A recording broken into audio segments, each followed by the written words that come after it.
My son's ex-wife tried to sue me for emotional distress after I testified against her in their custody case.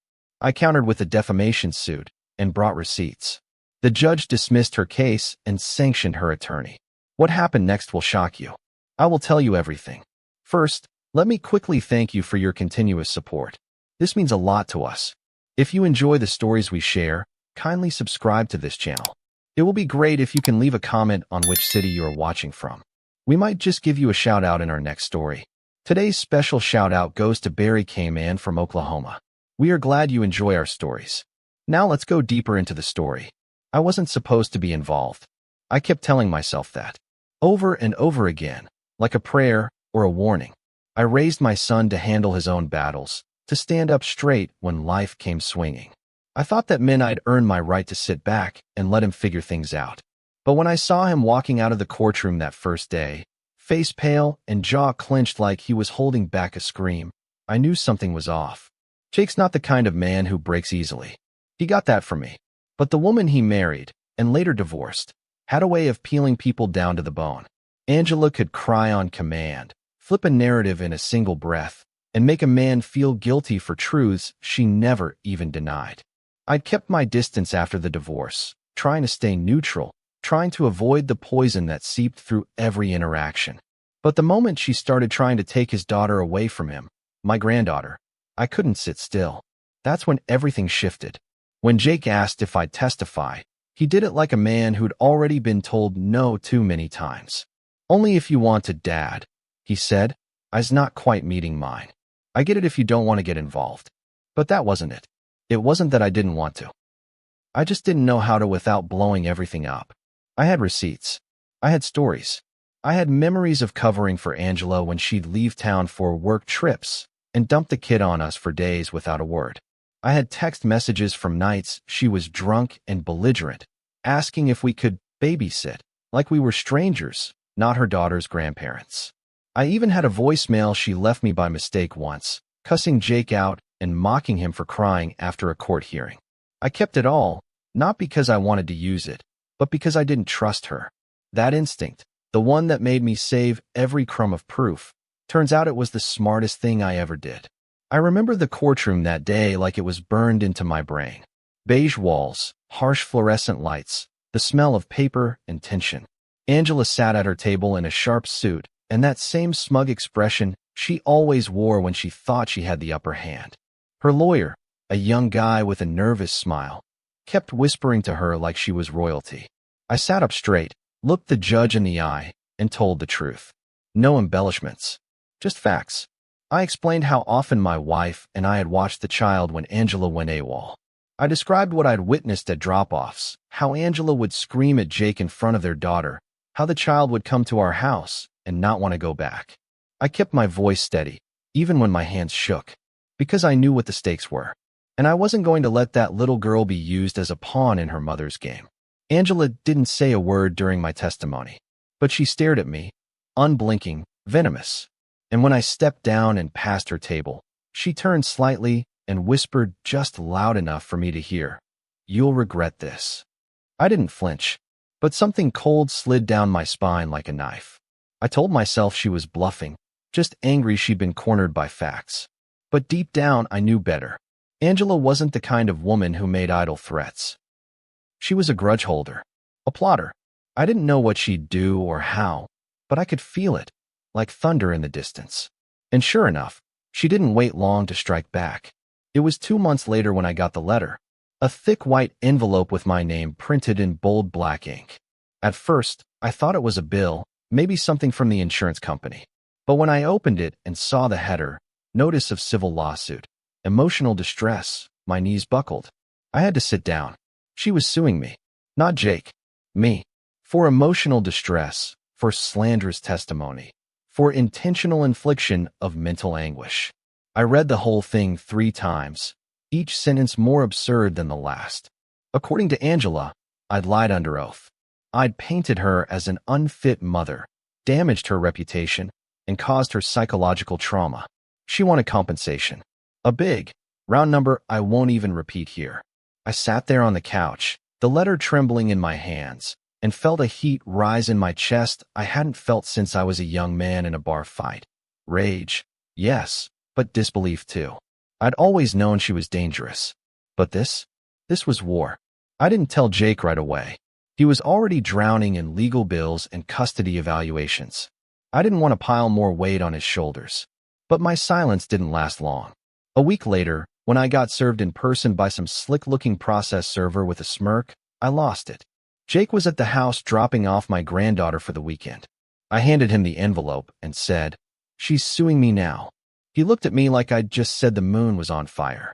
"Wait, what?" he said, eyes wide. "For what?" I told him everything. His face went red. He paced the living room for 20 minutes, fists clenched. "She's out of her mind," he muttered. "This is harassment." I agreed. But it didn't matter. The lawsuit was real, and it was going to cost me thousands to defend myself, unless I fought back. And I did. Not with fists, not with threats, but with facts, with receipts. I dug out every voicemail, every text, every email she ever sent me. I contacted a lawyer, an older woman named Diane who had the demeanor of a bulldog and the eyes of a hawk.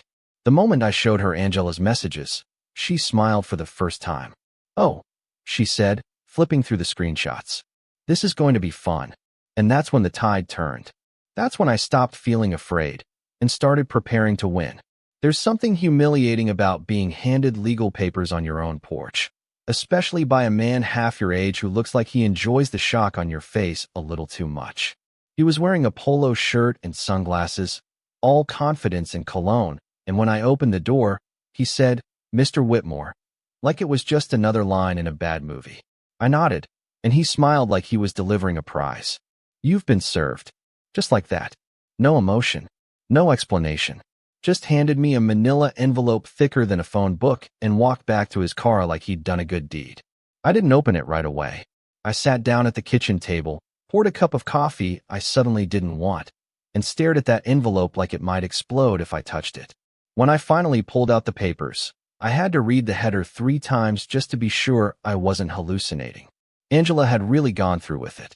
She was suing me, personally, for emotional distress. I let out a single, bitter laugh. Of course she was.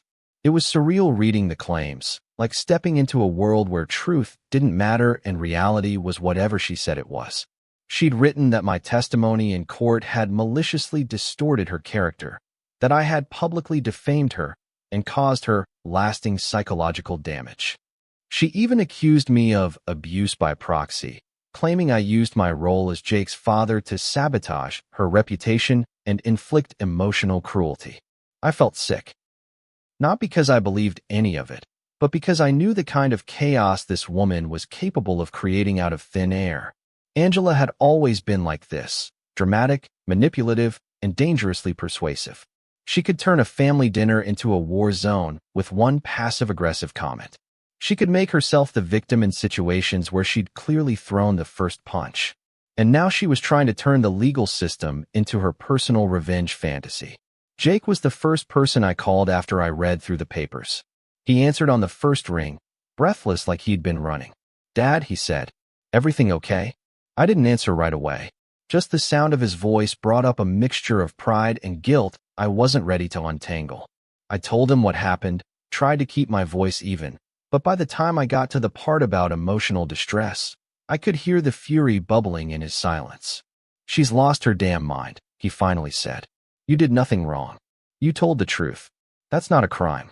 I appreciated his support, but it didn't make the knot in my stomach loosen. I was 65 years old, retired, living off a modest pension and the savings my wife and I had scraped together.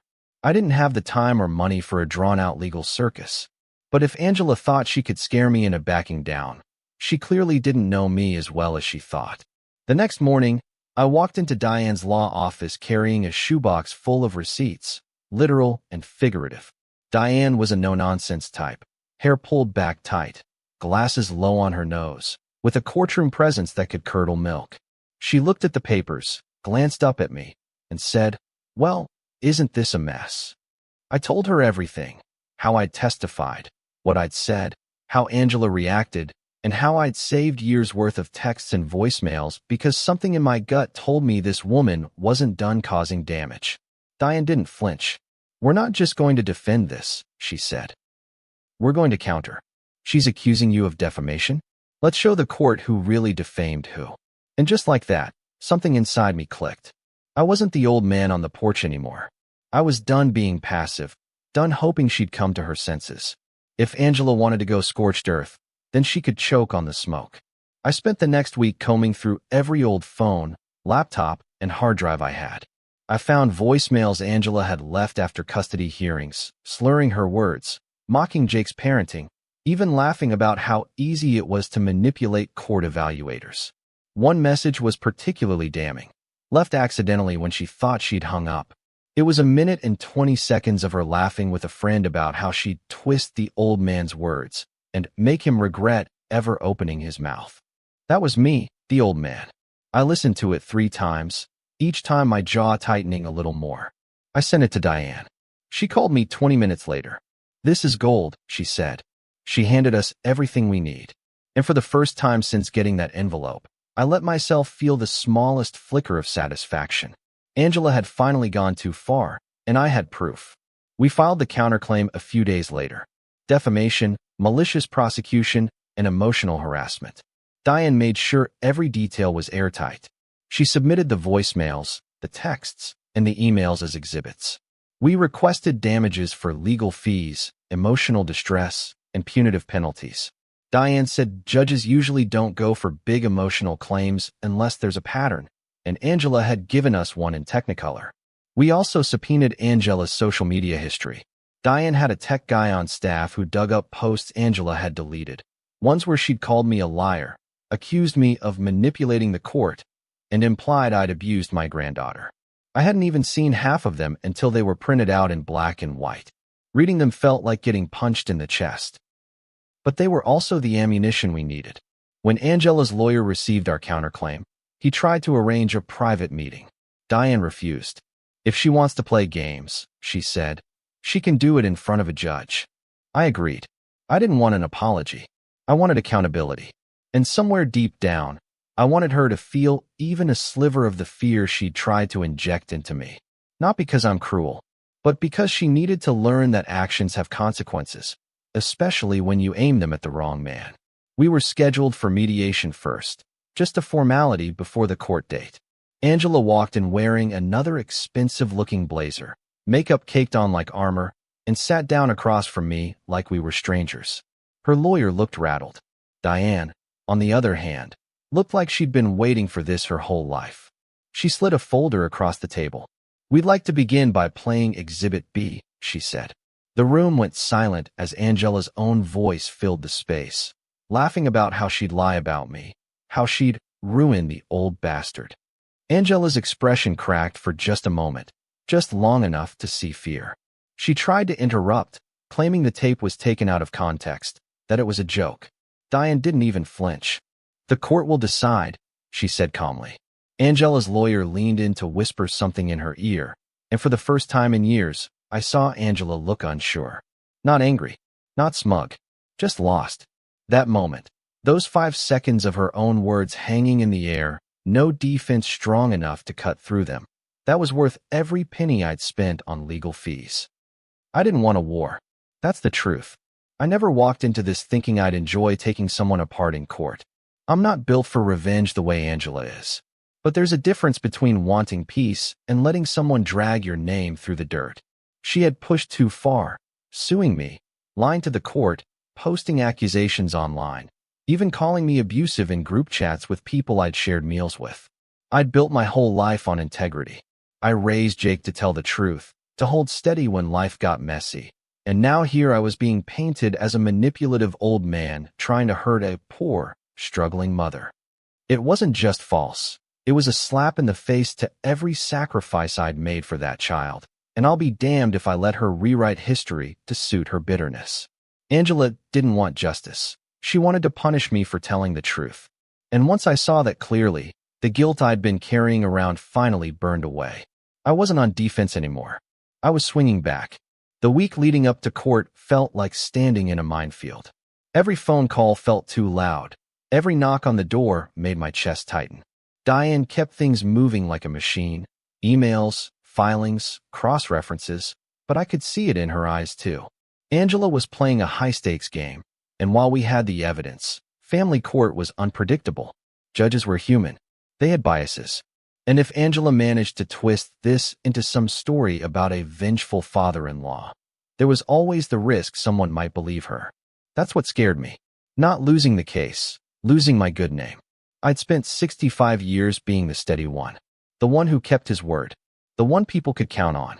And now a woman who once called me dad was trying to turn me into a villain in her little redemption arc. It made my stomach churn. But then something unexpected happened. A friend I hadn't spoken to in months, Rick, a guy I'd worked construction with back in the day, called me out of the blue. He'd heard from someone that I was being dragged through court by my son's ex-wife and wanted to check in. I hadn't even realized word had gotten around. I told him the basics, downplayed it, tried to brush it off. But Rick wouldn't let it go. "You always had a strong backwit," he said. "Now's not the time to fold. You stood up because your son needed you. Now stand up for yourself." I don't know why that hit me as hard as it did, but it did. Maybe because he knew me before I was anyone's father-in-law. Maybe because hearing someone say I was right helped quiet the doubts Angela had planted in my head. Whatever it was, I walked into that courtroom with my shoulders a little straighter. Angela showed up looking like she was auditioning for sympathy. Soft curls, minimal makeup, a pale blue dress that screamed, "I'm fragile." Her lawyer kept glancing at the judge's bench, clearly nervous. Diane had warned me not to look at Angela during the proceedings. "Keep your eyes on the judge, or on me," she said. "Don't give her the satisfaction of your reaction." I followed that advice. Even when Angela took the stand and started crying. Real tears, too. I'll give her that. I kept my face neutral. She told the court I had humiliated her, made her feel unsafe, used my influence to sway Jake's case. "He's always hated me," she said, voice cracking just enough to sound authentic. "I try to be a good mother, but he poisoned my daughter against me. He poisoned everyone." It took everything in me not to scoff. I clenched my hands under the table and reminded myself, facts win, not emotions. When it was our turn, Diane didn't waste a second.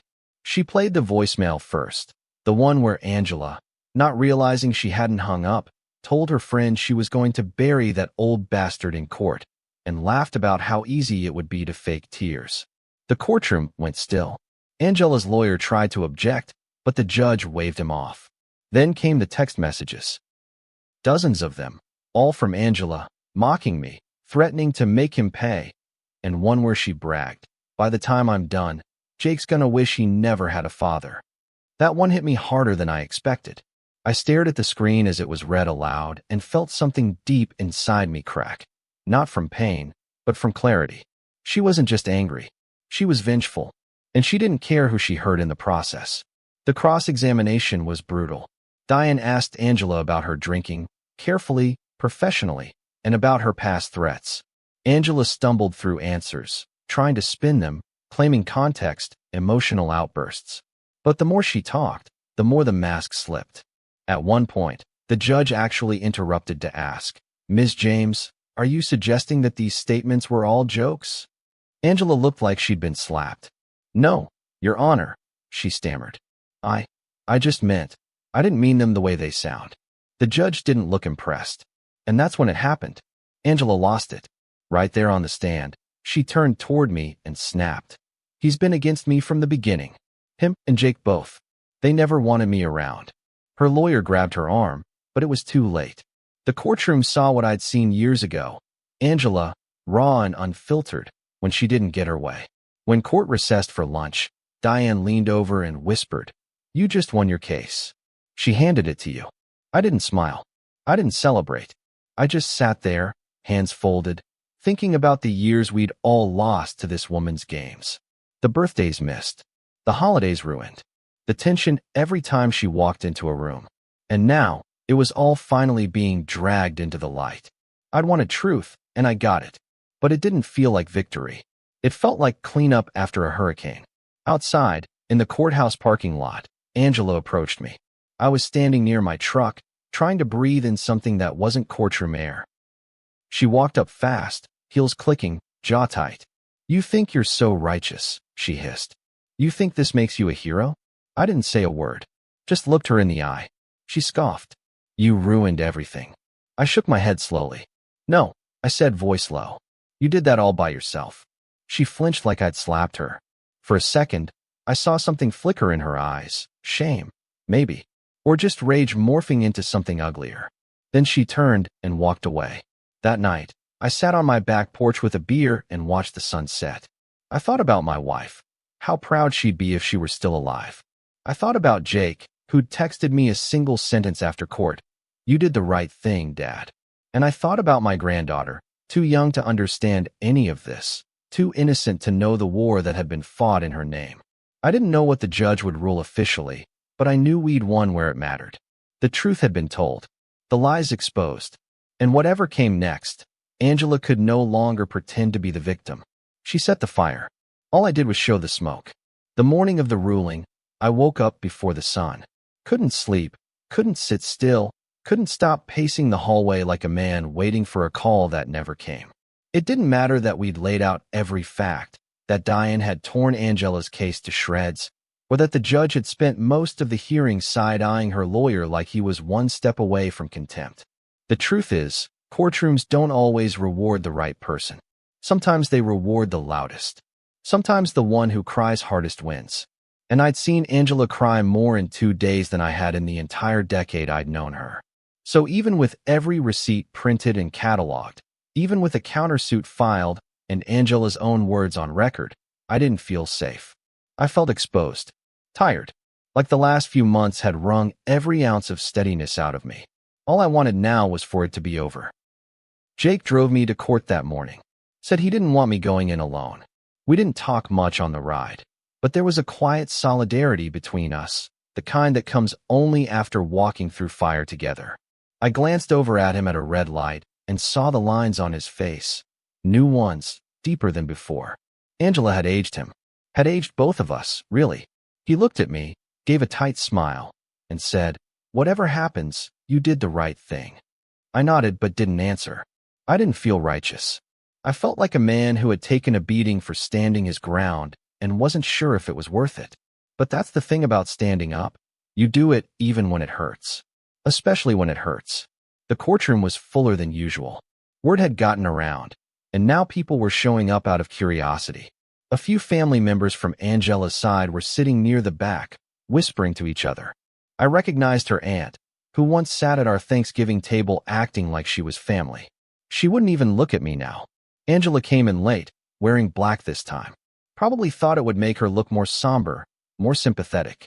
She avoided eye contact with me and sat stiffly beside her attorney, who looked like he hadn't slept in days. Diane was already reviewing her notes, calm and confident like always. She gave me a quick nod before standing as the judge entered. And then it began. The judge didn't waste time. He started with Angela's emotional distress suit and called it what it was: a gross misuse of legal resources and a clear attempt to retaliate against a credible witness. He said her evidence was inconsistent, speculative, and undermined by her own recorded statements. That was the legal way of saying she lied and got caught. Then came the sanction. Not just a dismissal, but a warning to her attorney and a monetary penalty for filing a frivolous claim. Her lawyer's face flushed deep red. Angela didn't move, just sat there like stone. I watched the crowd shift uncomfortably. Even her own relatives were looking down at their hands now. Then the judge turned to our counterclaim. He acknowledged the voicemails, the social media posts, and the messages Angela had sent to mutual contacts, many of which Diane had submitted as supplemental exhibits. He spoke slowly, carefully, like every word was being etched into something permanent. He said there was a clear and deliberate pattern of defamation, that her actions were malicious in intent and meant to inflict reputational and emotional harm. And then he ruled in our favor. Full damages, legal fees, a monthly payment schedule, no appeals. Angela gasped like someone had slapped her. She turned to her lawyer, whispering frantically. He shook his head. I could only imagine what he said. Probably something along the lines of, "You did this to yourself." Jake squeezed my shoulder. Diane leaned over and whispered, "That's your win. Every cent of it." But I wasn't thinking about the money. I was watching Angela. Watching the woman who'd tried to ruin me sit in the very humiliation she'd crafted for someone else. She looked small, not sad, angry, yes, embarrassed, maybe, but mostly just small, smaller than she'd ever looked before. Outside the courthouse, reporters were waiting. I hadn't expected that. Someone had tipped them off. They asked if I had a statement. I told them no. Told them I wasn't interested in talking about family business. But the truth is, I didn't want to gloat. I didn't want to give Angela any more of my energy. She'd already taken too much. I saw her slip out a side door with her lawyer, head down, avoiding the cameras. I didn't feel satisfaction. I felt relief. Pure, heavy, bone-deep relief. Later that night, my phone buzzed with a text from a number I didn't recognize. I opened it. It was Angela. One sentence. Hope it was worth it. I stared at the message for a long time. Didn't reply. Just blocked the number and set the phone down. Some things don't deserve an answer. The fallout came quickly. Word spread through the family, her side and ours. Some of her relatives called me vindictive, said I should have let it go. One even left a voicemail calling me a bitter old man who couldn't stay out of his son's divorce. I saved that one too. Jake said to ignore them, but I didn't. I listened to every word, every insult. Not because they hurt, but because they proved I'd done what no one else had the spine to do, stand up to her. And that meant some people would be angry. That meant some people would paint me as the villain. So be it. My granddaughter didn't understand any of it, of course. She was too young. But when she came over that weekend, she clung to me tighter than usual. Asked if I was okay. I told her I was. That grandpa had a rough week, but everything was going to be all right now. And for the first time in a long time, I actually believed it. We baked cookies that afternoon, watched an old cartoon, and when she fell asleep on the couch beside me, I just sat there, staring at her tiny hand curled into a fist, thinking, this is what I did it for. This right here. Angela's first payment came the following month. A check. Plain envelope. No note. No apology. I didn't cash it right away. Left it on the counter for a few days. Just looked at it every morning while I made coffee. Diane called it justice served. Jake called it karma. I called it something else. I called it her stress tax. Because that's what it was. She tried to punish me for telling the truth, and now, she'd be reminded of that every 30 days. And as I stood in my kitchen holding that check, I didn't feel bitter. I didn't feel victorious.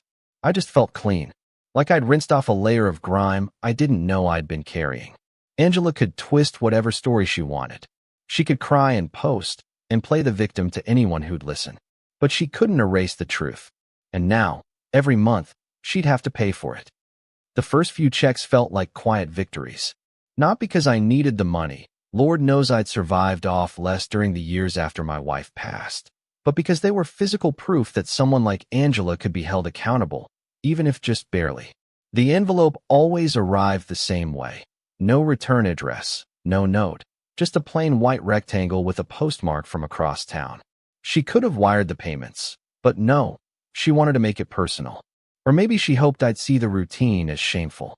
Maybe she thought I'd feel guilty every time I walked to the mailbox and found a piece of her inside it. But what she didn't realize was that shame only works on people who've done something wrong. And I hadn't. So I let the checks sit out for days before depositing them, just to remind myself what silence costs when you finally break it. People love to say justice is about closure. What they don't talk about is how lonely that closure feels. After the dust settled, the calls slowed. The courtroom was empty. The lawyers moved on, and I was left alone with a monthly check and a silence so loud it echoed. Angela stopped reaching out, and so did most of her family. The few that did text or call were short, passive-aggressive messages wrapped in a thin veneer of politeness. One of her cousins sent me a text that read, "I hope you sleep well at night after taking money from a single mother." I didn't reply. What would I even say? That I hadn't taken anything? That I'd simply demanded the truth cost her as much as it had cost us? That I'd never once spoken ill of her in front of my granddaughter, even when she called me every name under the sun? It wouldn't have mattered. People believe what they want to believe when they're too cowardly to open both eyes. Still, the payments arrived, each one like a paper-thin admission. They were small, court-ordered damages and legal fee reimbursement, nothing life-ruining, but they added up. Jake offered to handle them for me. said I shouldn't have to look at anything with her name on it ever again. I told him no. I wanted to see it. Not for vengeance. Not for satisfaction. But for the reminder that standing your ground means standing alone sometimes. That line in the sand comes with wind, and you have to brace against it. Angela had tried to bury me in lies. Now, once a month, she reminded me that I didn't stay buried. But things started shifting a few months in. The envelopes got sloppier. Postmarks came later. One check arrived with a corner torn and taped back together like it had been dropped in a puddle. Another came with a scribbled memo on the line that said, "Hope you're happy." I remember holding that one a little longer. Not because it hurt, but because it showed the cracks were forming. She was unraveling. She never thought it would last this long. Never imagined a judge would rule in my favor. And even if they did, she figured I'd let it go once I'd made my point. That's what people like her always expect, temporary resistance. But I wasn't built for that. My whole life was long-term work. One beam at a time. One check at a time. Then came the voicemail. I was sitting in my truck outside the hardware store, grabbing a replacement hinge for a cabinet in the garage, when my phone buzzed with a missed call from an unknown number. A minute later, the voicemail icon popped up. I almost ignored it. But something told me to listen. Her voice came through like a slow leak.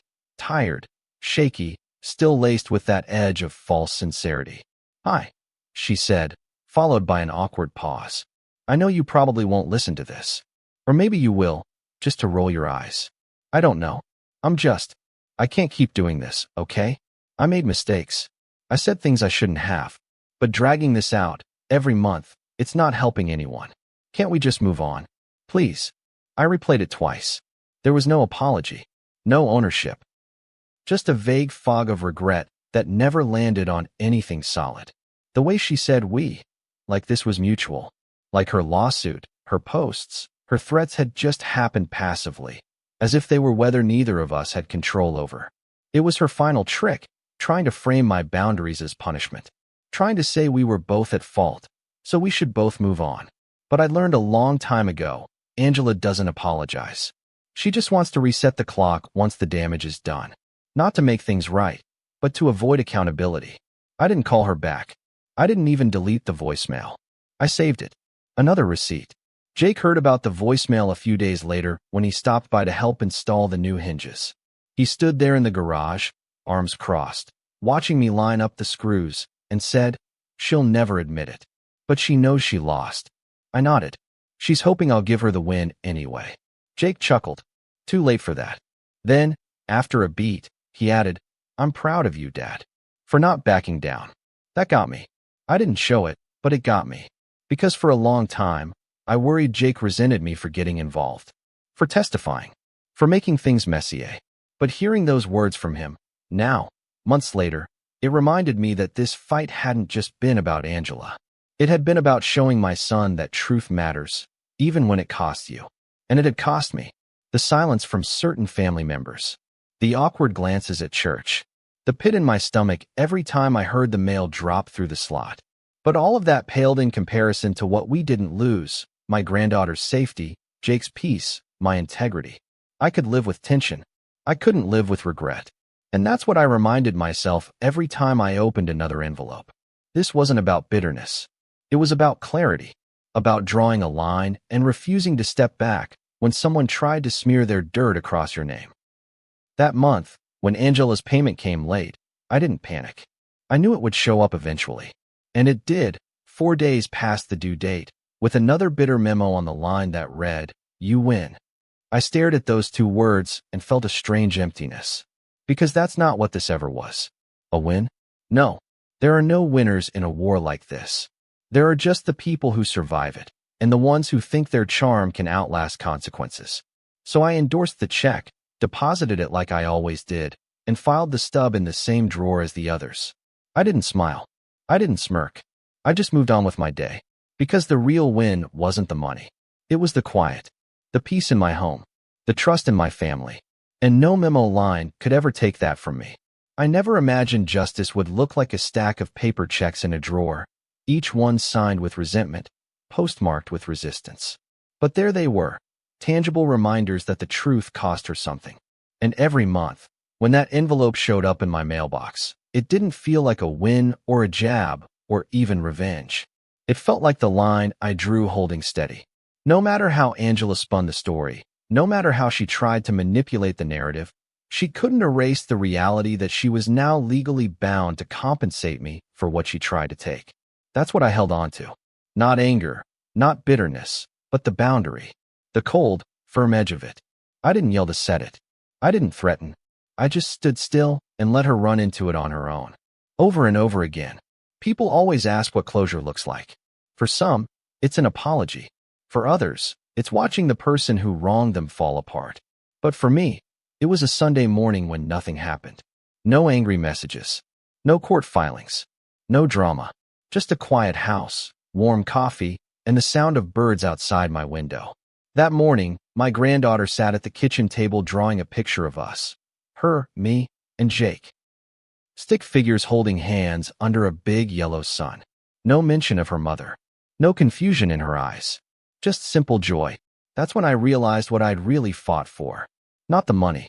Not my reputation. But her peace. Her safety. The kind of childhood where the adults around her told the truth, even when it was uncomfortable. Angela didn't change. I never expected her to. She still posted vague jabs online, still sent passive-aggressive notes scribbled into the memo line of the checks. Congrats. Guess you're proud. Hope you're sleeping well. I didn't respond to any of it. That part of the story was done. She could keep shouting into the wind if she wanted to. I had nothing left to prove. My silence wasn't forgiveness. It wasn't grace. It was a closed door. Locked. Deadbolt. Permanently shut to her manipulations.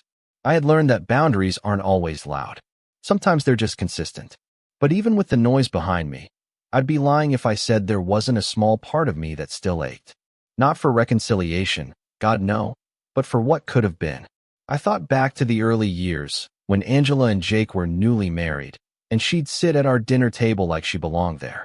I remembered the night I fixed her broken headlight, the time she helped carry groceries into the house without being asked. Those brief flickers of decency, buried under layers of manipulation and bitterness. It wasn't regret. It was grief. Grief for the years we lost trying to hold a lie together. Grief for my son, who married someone who didn't love him enough to let him be a father without a fight. Grief for a family that could have been something whole, if not healthy. One afternoon, about 6 months after the ruling, I was at the hardware store when I ran into Mrs. Dunley, one of Angela's former co-workers. She looked surprised to see me, then a little uncomfortable. I heard about everything, she said, not quite meeting my eyes. Well, I hope things are settling down. I nodded. They are. She hesitated, then said, You know, she's telling people you ruined her, that you're bleeding her dry. I let the words hang there, heavy but not surprising. I looked at her and said, She ruined herself. I just refused to lie for her. She nodded slowly, then walked away without another word. I stood there for a moment, staring at the bags of mulch in my cart, and felt something shift inside me. Not anger, not sadness, just confirmation. Even when people believe her version of the story, I didn't need to defend mine. The truth stands taller when you stop trying to prove it. Jake and I started talking more, not just about the past, but about everything. Life, work, the quiet parts. He confided that he felt guilt over the whole thing, dragging me into the mess, putting me in the line of fire. I told him what he needed to hear, that I stepped into the fight because I wanted to, not because I had to, that he didn't owe me an apology, that when you're a parent, you never really stop protecting your kids, you just do it in different ways. And sometimes, that means protecting them from the people they once thought they loved. Eventually, I cleared out the drawer where I kept the checks. Not because the payments stopped, they didn't, but because I didn't need to hold on to the proof anymore. It was all logged, accounted for, and burned into my memory. I started shredding them after deposit, one by one. Not out of spite, just out of release. It was a ritual, a way to let go without forgetting. Angela would still pay every month, and I would still deposit each check. But I no longer needed to keep the past in a folder to know it happened. I carried it with me in the strength I'd built, the quiet I'd reclaimed. The last time I saw Angela was at a school function for my granddaughter, some holiday concert where the kids wore paper hats and sang off-key about pumpkins or snowflakes or whatever it was. She stood on the opposite side of the room, arms crossed, pretending not to see me. She looked tired, not physically, but spiritually, like the act of keeping her mask on had worn her down. She avoided my eyes the whole evening. And when the event ended, and our granddaughter ran to hug me first, Angela turned and walked out without a word. That told me everything I needed to know. She was still angry, still bitter, but she knew the line was there, and that she couldn't cross it anymore. So no, there was no reconciliation, no moment of understanding, no dramatic apology in a grocery store aisle. What there was instead was space. Space between me and her. Space where my son could rebuild without fear. Space where my granddaughter could laugh without tension in the room. And space where I could breathe without waiting for the next ambush. In the end, I stood by my decision. I didn't regret fighting back. I didn't regret testifying. I didn't regret demanding that the truth come with consequences. I learned that silence may keep the peace for a moment, but it forfeits justice in the long run. I spoke. I stood. I didn't back down. And now, Angela remembers that every single month. She may call it punishment. I call it accountability. I call it my name, my boundary, etched into every envelope she sends. Some people will do anything to avoid taking responsibility, and they'll call you cruel for refusing to carry their lies. What would you have done in my shoes? Would you have let it go, or drawn the line and made it stick? Let me know in the comments. I want to hear your side. And if this story hit close to home, don't forget to like, share, and subscribe for more real-life family dramas where truth draws the line and justice gets the last word. See you soon in the next story.